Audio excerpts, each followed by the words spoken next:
Welcome to Walker's Market Weekly. I'm RK Walker, coming to you from my home while the New York Stock Exchange's floor is temporarily closed, bringing you a review of this week's stock market. On Monday, governments continued announcing plans for businesses to reopen based on a continuing decline in COVID-19 cases and fatalities. Analysts warn that markets are overvalued based on the long road to recovery. However, tech stocks continued to rally, leading to a gain in the Nasdaq Composite for its sixth straight session. On Tuesday, the Consumer Price Index for April declined 0.8%, its largest one-month decline since December of 2008, and Dr. Anthony Fauci testified before the Senate Health Committee to discuss reopening the economy. Fauci said that if the U.S. opens too soon, there could be more suffering and death, as well as further setbacks in economic recovery. The Federal Reserve started buying ETFs containing bonds of companies that have seen their ratings downgraded due to the recent coronavirus crisis. In a speech, St. Louis Fed President James Bullard said that if shutdowns persist, the U.S. will have business failures and will take risks that would lead to a depression. The gloomy news sent stocks lower, with the Dow Industrials finishing down 457 points, and the Nasdaq Composite ended its winning streak, closing down 2.1%. The yield on 10-year treasuries fell 5 basis points to 0.66%.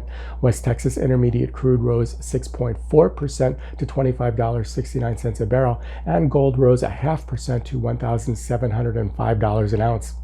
On Wednesday, the Producer Price Index for April declined 1.3%, its largest one-month decrease on record, and the EIA Petroleum Status Report for the week ending May 8th saw crude oil inventory decline 700,000 barrels. Fed Chair Jerome Powell gave a downbeat speech in which he warned that further stimulus to the economy may be required and that the recovery may take longer than expected. He also said that he didn't consider negative interest rates as a viable option. The Dow Industrials finished 516 points lower, and the Nasdaq Composite fell 1.6%. On Thursday, jobless claims for the week ending May 9th were almost 3 million, higher than expectations, and bringing the total to nearly 36.5 million over the past 2 months.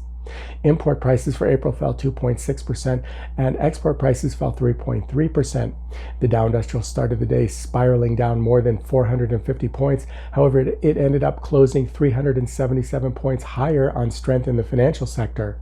Oil rallied strongly, with West Texas Intermediate crude gaining 9.3% to $27.64 a barrel, and gold rose 1.3% to $1,739 an ounce.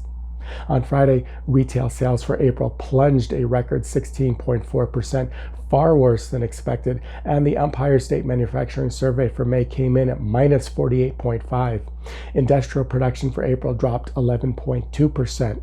In an escalation of U.S.-China tensions, the Trump administration modified export rules to block shipments of semiconductors to Huawei Technologies. Markets opened sharply lower on the news, but by mid-morning regained some of those losses. This is Walker's Market Weekly. I'm RK Walker, and I'll see you again next week.